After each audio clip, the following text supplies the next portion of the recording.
Start your day by waking up between 5 o'clock and 6 a.m. First of all, drink a glass of water to hydrate your body, then go outside to get some sunlight.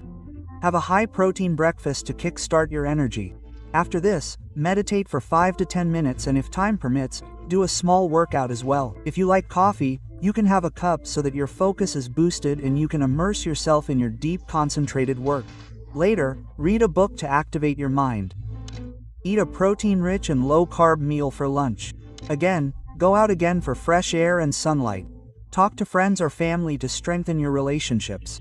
Also be a little creative, like painting, music, or writing something. Eat a meal rich in protein and some healthy carbs for dinner. Take magnesium to relax your body about an hour before bedtime.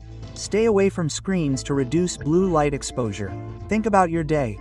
Set goals for tomorrow and do some breathing exercises. Finally, go to bed between 9 o'clock and 10 p.m. to fully recharge for the next day. This simple but effective routine will change your everyday life and help you keep moving forward.